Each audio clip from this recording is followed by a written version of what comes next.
Good morning, everyone. Let's begin with a small imagination exercise. Close your eyes and think about the earth you live on. Tall snow covered mountains, glittering rivers, and wide oceans and deep valleys. Now imagine if I told you all these things are not permanent. Yes, our earth is always changing. Sometimes it moves quietly or slowly, shaping valley and plains.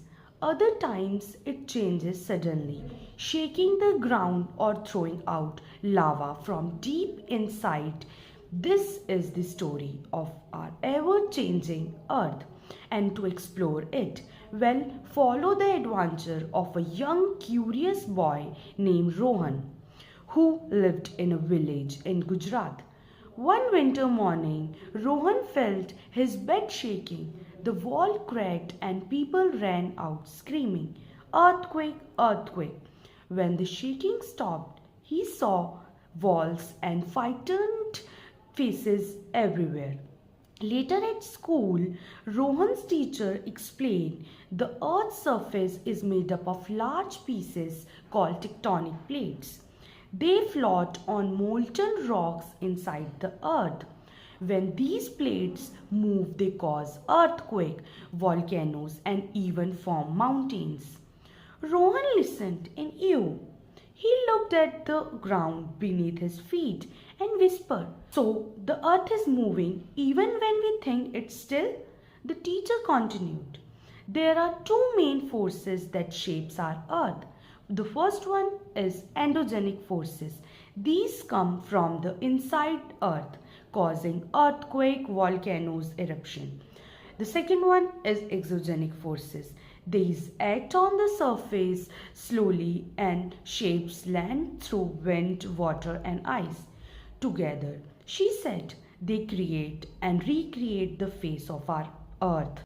Rohan imagined these forces are two invisible artists, one working deep inside and the other painting the surface with rivers and winds. During summer vacations, Rohan visited his uncle's village near Ganga River. He watched the river flow endlessly, carrying sands and pebbles along its way. "Uncle," he asked, "how does the river cut the rocks?" His uncle smiled. "This river has been flowing here for thousands of years.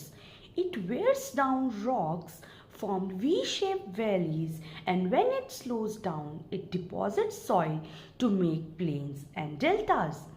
Rohan looked at the river and thought, even something as soft as water can shape the hardest rock just by patiently.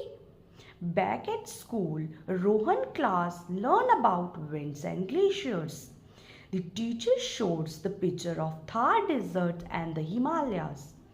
"See these sand dunes?" she asked.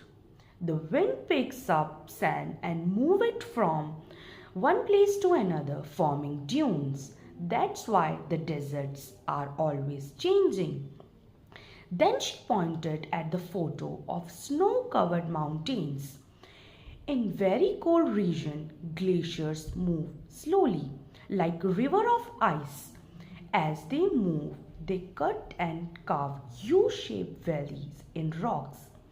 Rohan smiled. "The earth is like an artist using air, water and ice and its brushes." One evening, Rohan watched a documentary about volcanoes. He saw red hot lava bursting out of earth, lighting up the night sky. The narrator said, "When magma escapes from deep inside it becomes lava. Over time, it cools down and forms volcanic mountains." Rohan's eyes were wide with wonder. So the earth breathes fire too? He realized how powerful yet it balanced our planet truly is. That night, Rohan wrote in his diary, "I used to think earth was still, but now I know it's alive, always moving and changing." He looked at the stars and whispered, Thank you, Earth, for being alive. Always remember, the Earth keeps changing, and so should your attitude. From taking to protecting, respect nature, learn from it, and live in harmony with it.